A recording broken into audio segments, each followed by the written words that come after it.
Hi, Joe. My name is Bella. We talked a little bit a couple months ago about your pretty aggressive knee injury.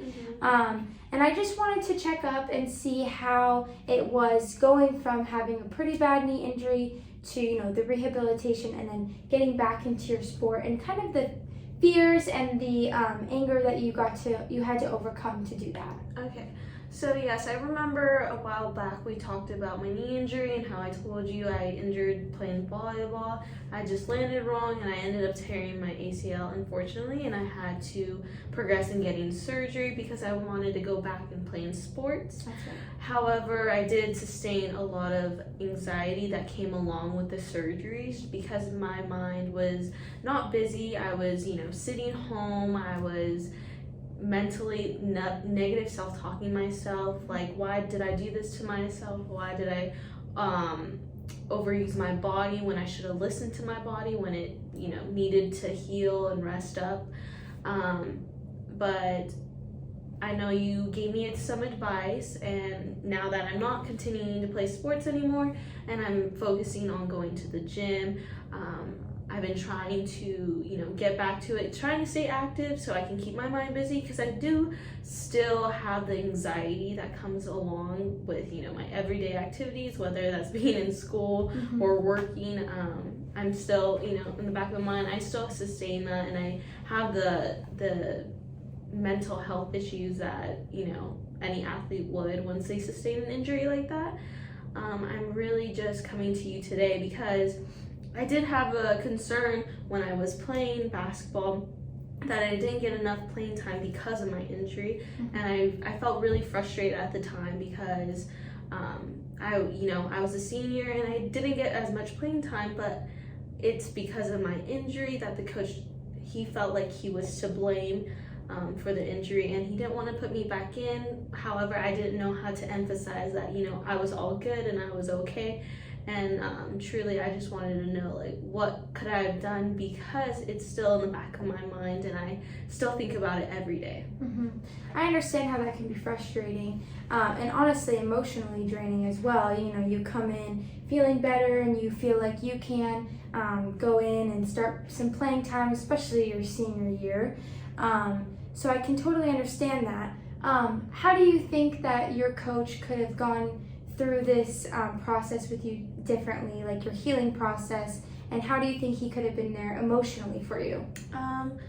I feel like, he made me accountable for coming to the practices and the games. He did tell me, you're still part of this team. However, when I did get fully healed, it's all that went away, and he didn't want to put me in because he was afraid that I would get re-injured. I felt like if he could have came to me and communicated with me about playing time, maybe, because I did show up when it mattered. I did support my teammates, and I felt like all that went out the door because I felt like I did all that for nothing. I was working so hard to keep my position on the team. I was a starting player, and it really affected me because I was my position will be gone, and I felt like all the other players, they moved up.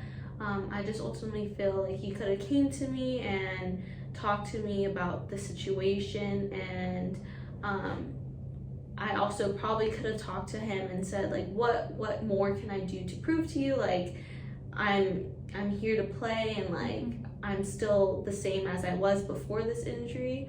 Other than that, I don't know what else I could have done other than communicate to him. Gotcha. Communicating is always great, and he probably could have done a little bit better of a job communicating with you as well. Were there times that you feel like you had to prove yourself to not only your coach but to your team after your injury, getting back on the basketball team?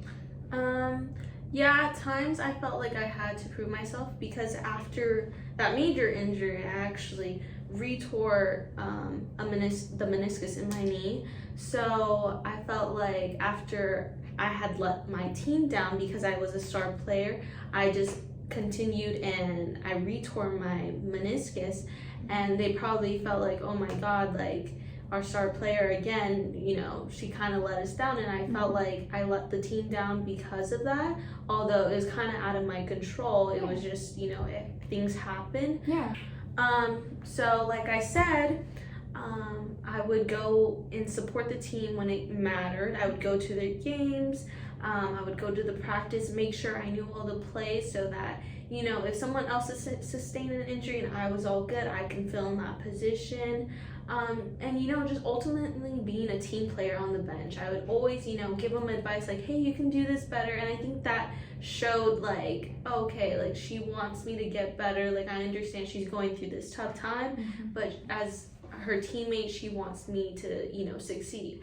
So I think I proved that to them in a way. And so that created a lot of trust between all of us, and we had a better connection when playing. But ultimately with my coach, just going into the practices, trying my best at everything, whether that was dribbling, whether that was shooting, proving that I was okay to do all the tasks needed to play the sport. Gotcha. Yeah, that's really good. I'm glad that you were able to go in and, be there for practices and show up for your team. It always looks good on your teammates that you show up, even if you can't play. And also to your coach, if you can't play, shows him that you're still wanting to be there and know the plays and know what's happening with your team. Last question. How are you managing the emotional toll that it took on you to this day? Well, I still keep quite a communication with my coach. However, I feel like I needed to have my guard up and not say certain things. I feel like I could have gotten a lot of stuff out of my chest because I feel like I was a really good teammate and, I didn't really emphasize like my thoughts and my feelings after I had left. But I mean, talking to you now, it's, relieving some of that stress and anxiety that I had that I never could relieve. But I feel like now that I have had this conversation, I understand, maybe his insight of why he did some certain things, and what things I could have done better.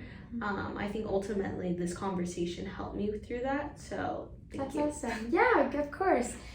So I appreciate you sharing all these details.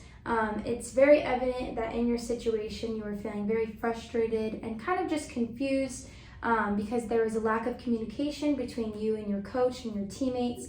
But it looks like now that we've overcome this and you were able to communicate how you were feeling, that you can move forward from this and that you can walk away from this knee injury knowing that you will be able to do better with communicating on how you're feeling and overall just be well with your knee injury and talking to a coach. Yeah, thank you. Thank you so much for listening to me today. Yeah, of course.